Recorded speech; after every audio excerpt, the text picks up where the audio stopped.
Hello, everybody. Welcome back to another episode of 5-Minute Gaming News, the show that may or may not be about Microsoft. Today in the news, things are heating up for the Green Giant when it comes to the FTC and CMA, which, honestly, we might as well just brace ourselves because we're going to get more and more news like this as the console wars continue. First, the FTC is demanding more information from Microsoft regarding the multiple agreements with Nintendo, Nvidia, and all the others that we've talked about not only this week, but all month long. The FTC request states, despite clearly intending to use these agreements in its defense, Microsoft has refused to produce underlying internal documents related to these agreements, or communications with third parties other than Nvidia, Nintendo, and Sony.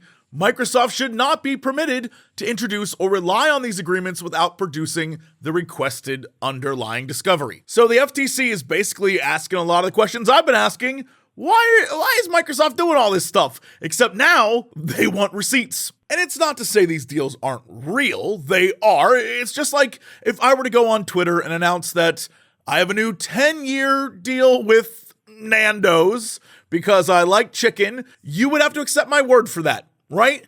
In this case, the FTC is just asking for some validation and verification. And with that in mind, while I personally was trying to get more verification on this story, here's something I discovered while researching it. Brad Smith's tweet regarding the Nintendo deal has been deleted. Thankfully, there are a ton of articles out there quoting him directly instead of linking to the tweet, but this is just, a little too interesting for me to let go. They're also seeking all documents related to exclusivity of content Microsoft acquired from ZeniMax and exclusivity of content Microsoft proposes to acquire from Activision. And of course they should, because over in the EU, as we've said before on this show, a lot of the regulators there were like, all right, so this whole ZeniMax thing, you said you weren't going to make it exclusive, yet you definitely have, and now with the upcoming games, be it Redfall or Starfield, even Hi-Fi Rush that just came out, all exclusives to Xbox. Like I've said before, 10 years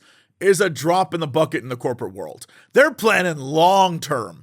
So yeah, giving out 10-year deals here and there, saying to Sony, you can have Call of Duty for 10 years. Again, that might be like 3 games maybe, who knows? Who knows what could happen? We could have another mega pandemic.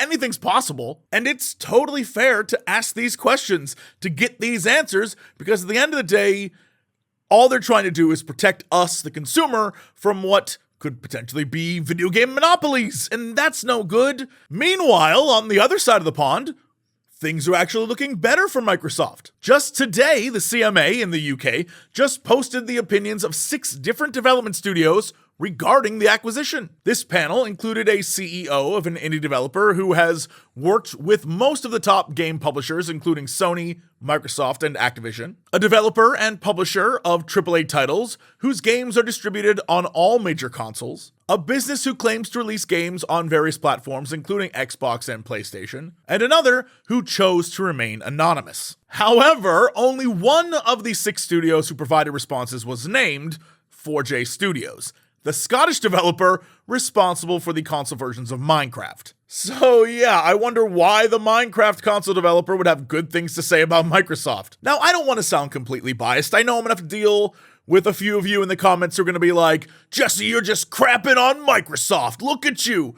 That's not the case at all. I'm just reporting it like it is, and I think it's weird that they bring in these 6 people or 6 companies to say what they think about it, and one of them just happens to be someone who very much benefits from saying good things about Microsoft. I just think it would be nice to know who the other 5 are, to give us some perspective about what it really means, because yeah, it seems like good news for Microsoft, but is it legit good news, or is it just kind of staged, fabricated? Because ultimately, this is the kind of headline that can sway people one way or another, and if we don't have all the information, then that sway potentially is, I don't know, a little sus. But expect more of this and more ramp up as April 26th quickly approaches and the CMA has to make their choice. This is going to be big. We'll all find out together very soon.